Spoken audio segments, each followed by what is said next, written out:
Autumn, 69 BCE Kari.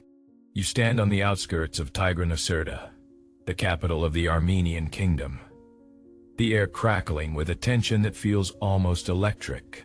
The sun hangs low, casting long shadows over the battleground, where Rome's legions prepare for an assault that defies all reason.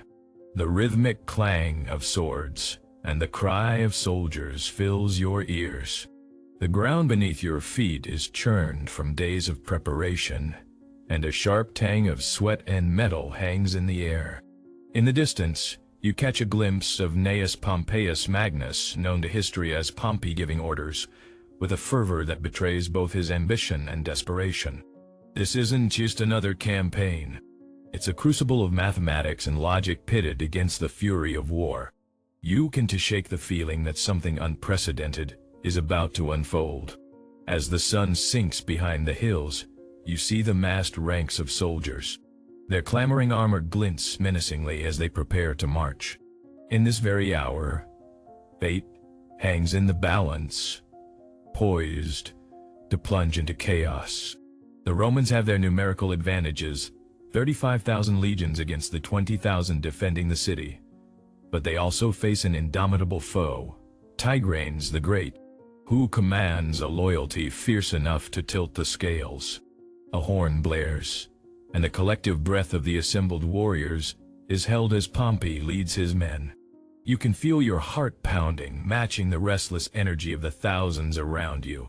This is a clash not just of armies, but of destiny and determination, and within the moments to come, Rome will transgress the very mathematics upon which it prides itself.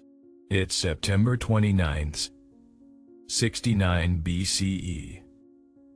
The day when numbers will lose their meaning, crushed under the weight of ambition and chaos. The clash of metal rings out across the battlefield of Tigranocerta, with the frenzy of battle filling the air and the overwhelming soundscape burying any sense of individual identity. It's a chaotic whirlwind. You can see the Romans collide with defenders desperately protecting their homeland. But amid the cacophony, one figure stands out: Mithridates of Pontus, the king desperate for survival, calling on his men, fighting not simply for their land, but for the preservation of their very way of life. His pleas resonate above the fray, a haunting reminder of what is at stake. But you realize, alone, inside those clamorous ranks, soldiers with names and stories, many of whom will not breathe their last breath today, will tell of losses, victories, and nightmares unfathomable to future generations. As the sun finally dips below the horizon, retreating from the grim tableau, you sense a shift. In spite of the unfavorable odds, Tigranes' army stands firm. They were fighting as if destiny itself hinged on this very moment. Their unity embodies the spirit of defiance against an empirically superior army. As you peer deeper into the chaos, the numbers come alive. Archaeological findings suggest casualties among the defenders soared past 15,000, a staggering number when compared to the 5,000 Romans lost that day. This was not merely an engagement in battle. It was the brutal spectacle of warfare at its most catastrophic, a collision that erased the line between reasoning and madness. The mathematicians of Rome had calculated this battle, yet they had overlooked the unquantifiable force of human tenacity and courage. History reveals that on this day, Rome's brutality reshaped not just the battlefield, but also mathematics itself. It was a blood-soaked lesson about overconfidence. These numbers represent something far more profound: lives extinguished, families forever altered, and empires redefined. What the records do not capture is the sheer weight of the human suffering that mathematics could neither predict nor encompass. What happened here went beyond any mere numerical analysis. It was a catastrophic imbalance that would change the very fabric of power in the region. The legacy of Tigranocerta would reverberate through Rome, leaving scars that had nothing to do with arithmetic and everything to do with ambition. The chaos continued. Yet you can almost hear the whispers of history framing this moment, a reminder that battles are not won solely on the grand scales of numeral advantage. They are instead shaped in the heart of man by motivations that resound through the ages: loyalty, desperation, pride, forces neither Rome nor Tigranes could control. This manifests a visceral truth that transcends the very foundations of the empire's mathematics. The will of people can defy the numbers and reshape the annals of history. So, if you find this story of Tigranocerta gripping, imagine what more lies hidden beneath the dust of history. Tigranocerta is only one battle among countless others, where humanity's complexities emerge, whole against the backdrop of empirical calculations. Understand this decisive chapter, and witness how ambition can skew the arithmetic of time, overthrowing even the most rigid of equations. Join us as we delve into the depth and breadth of wars that reconsider simple parameters of power, battles that etch their names into the annals of history, and stories that echo through time, defying the very realities we often take for granted. What happened that day in Tigranocerta? Steps into the shadows of the past, reveal the answers, and unveil the true cost of human ambition. The numbers will never suffice to tell the full tale. In the aftermath of Tigranocerta, Pompey would return to Rome a conqueror, heralded by legions and adorned with accolades, but he would also bear the weight of thousands of lives lost, each a story slipping silently into the void. The battle had been won, but the transgression of mathematics proved to be irreversible. It left behind a testament to the sheer unpredictability of human engagement against the cold calculus of empire. Such was the paradox of war. It rarely confided in numbers alone, and perpetually dictated its own terms. Behind the smoke and ash, amid the lifeless remnants of valor, a new chapter in history unfurled, forever changing the trajectory of the region and its legacy in the human experience of conflict. But the chaos of battle was only the beginning of an unfolding tragedy that would reverberate in the corridors of power long after the dust of Tigranocerta had settled. Historians, sifting through ancient texts and artifacts, would soon uncover a striking reality. The Romans' tactical mishaps weren't mere accidents. They were symptomatic of a much larger systemic failure, an increasing disconnection between the mathematical precision of Roman leadership and the turbulent unpredictability of human conflict. Within weeks of the battle, intricate inscriptions began to surface in the regions adjoining Tigranocerta. Researchers excavating sites near the Euphrates discovered tablets dated to October 69 BCE, chronicling troop movements and resources. These texts revealed an unsettling truth. The lost lives at Tigranocerta were not just casualties of war, but calculated errors in judgment that would demand retribution. Insatiable ambition had caused outcry throughout Rome, catalyzing a reaction that would propel the empire further into complexity and chaos. By 70 BCE, the administrative decisions made following the battle began to take a darker form. Letters recovered from the Roman archives indicated a shift. Whispers spoke of a new legislative body that now recognized and accounted for strategies aimed at exploiting rebellions rather than quelling them. Rome was no longer merely a conqueror. It was morphing into an entity that calculated its governance with the same cold arithmetic as its military campaigns. This relationship between governance and mechanized control hinted at something unsettling. Administrators aimed to standardize oppression. In early 71 BCE, a significant discovery emerged in the form of the Fusnia tablets.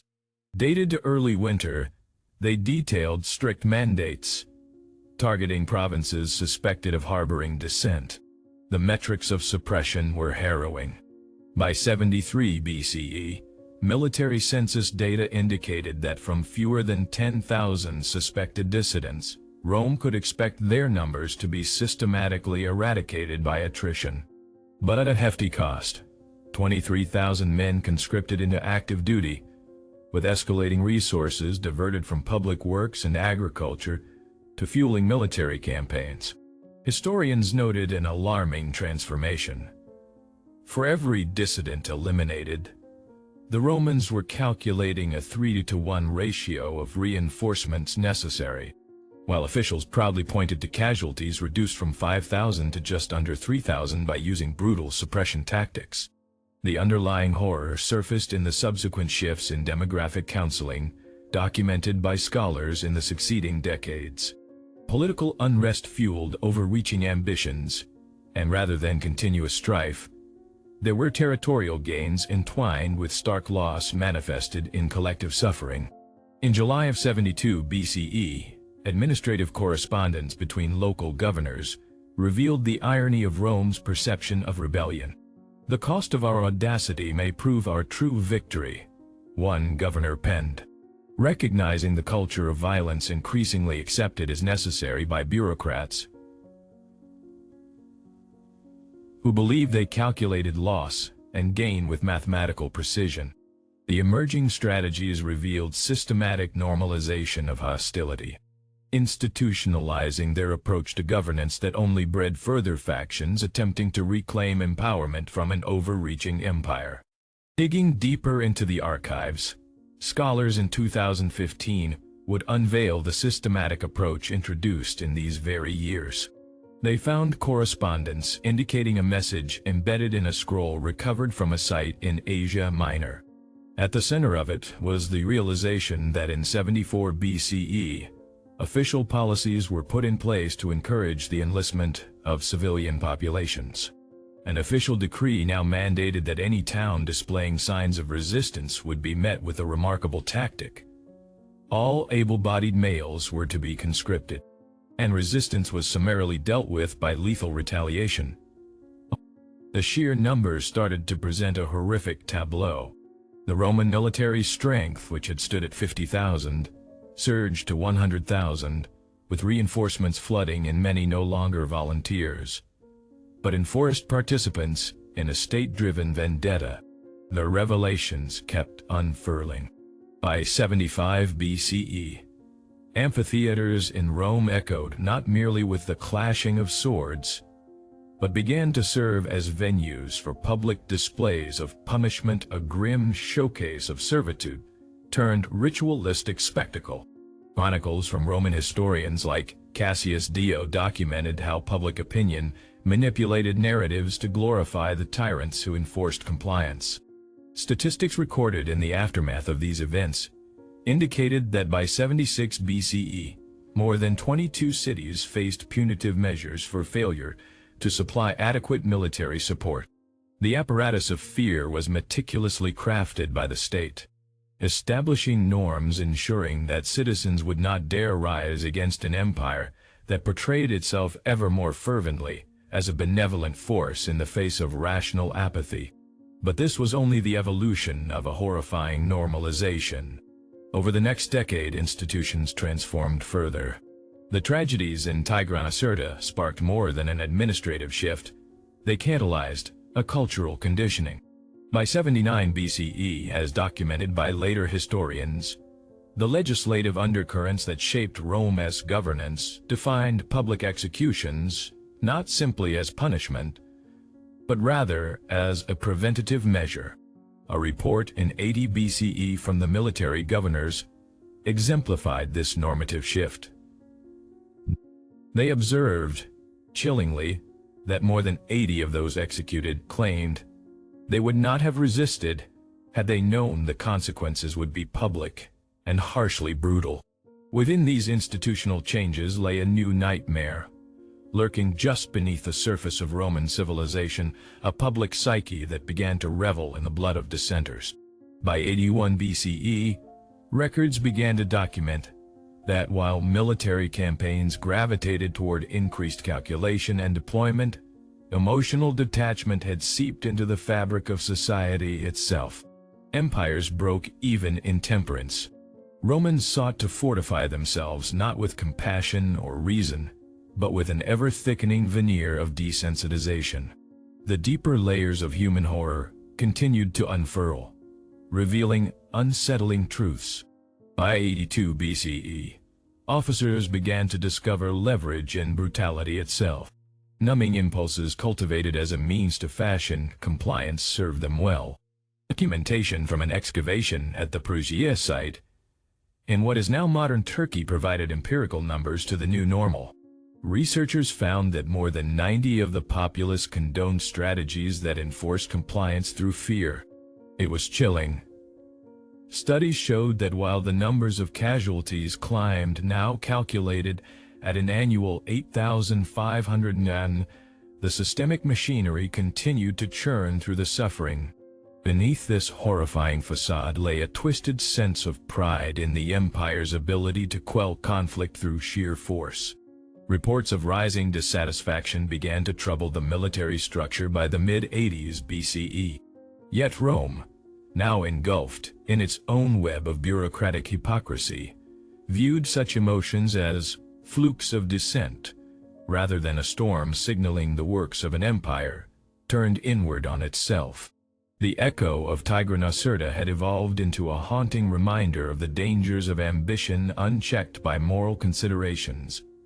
And despite near-mythical narratives of glory, an equation emerged: rising resentment clashed violently against an ever-expanding militaristic ethos. As the imperial machinery ground relentlessly forward, one can still trace threads of human endurance beneath the morass of numbers, an eerie culmination where ambition twisted into a perverse understanding of normalcy. The psychological landscape was forever reshaped, where humanity bore the burden of war measured not merely in loss of life, but crafted identities forged in conflict, a reality that would leave scars on both the victors and vanquished alike, spilling over into the annals of future generations. The tale of Tigranocerta echoed through history, transforming from a battle to a shifting paradigm that altered the fabric of Roman governance, a chilling reminder that in the pursuit of ambition, humanity had twisted the numbers of mathematics until they became expressions of loss beyond mere arithmetic. The scale of death, once conceived in military terms, now inhabited a tragic narrative of added pain, redefining what it meant to be governed. To exist in an empire whose ambition and cunning reached further than reason alone could grasp. Through the lens of time, the consequences remain stark. Numbers on a page tell only part of a haunting story, one that began at Tigranocerta, yet resonated through the ages, whispering dark truths about the price of power, ambition, and the weights of history that both empires and individuals bear. In the wake of the chaotic battle and the subsequent scattering of forces, Pompey's campaign in Armenia, a bitter backdrop of victory and loss, shifted the very equilibrium of power, yet the true weight of the conflict far surpassed any individual triumph. As the fervent cries of dying warriors faded into a haunting silence, scholars and historians would years later unearth a startling revelation in 2018, catalyzing a new understanding of Tigranocerta. In the weathered ruins of Tigranocerta, archaeologists painstakingly unearthed a sealed chamber, long hidden beneath the rubble of centuries. Their tools chipped away the last remnants of ancient masonry, and finally, with a collective breath held and hearts racing, they broke through the ancient seal. Inside, 1236 bodies, eerily preserved by the ennui of time. Carbon dating revealed their deaths occurred between 70 and 50 BCE, a mere span of 20 years, engulfing the very conflicts that defined this turbulent era. Among the remains, a unique context emerged. Analysis of the skeletal fragments unveiled that 62 were juveniles, ages ranging starkly from 8 to 18, a staggering statistic hinting at the violence that spread beyond the battlefield into the very heart of the community. Inscriptions excavated alongside the remains echoed grim chants of sacrifice and survival, woven narratives likened to battles etched in the minds of survivors.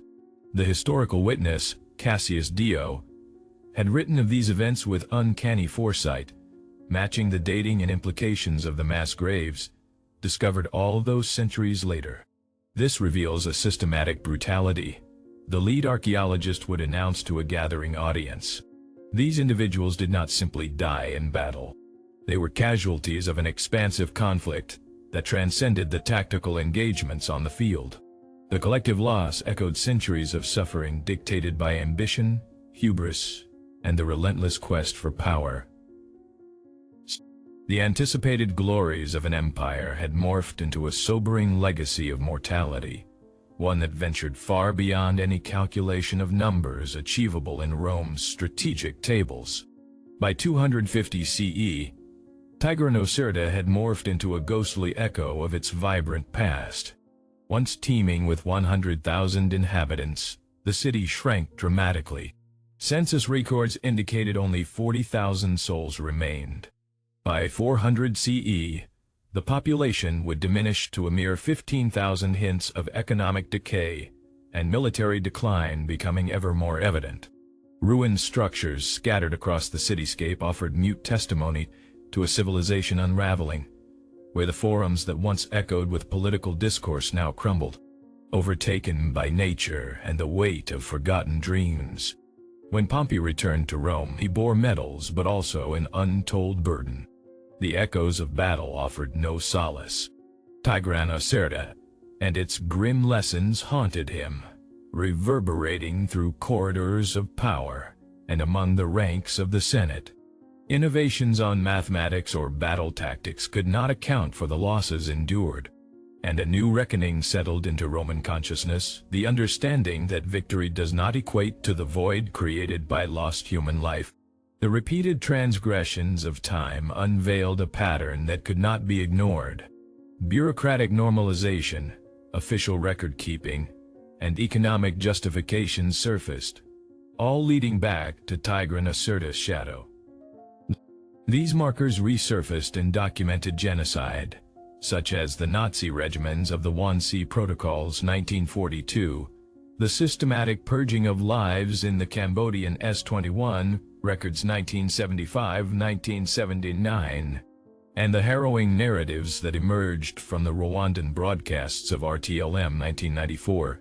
Each echo carried a rhythmic recognition, establishing a haunting genealogical narrative of power unchecked, proving that brutality is often interwoven with ambition. If you found this historical analysis of Tigranocerta compelling, consider engaging with more stories that reveal deeper truths about our past.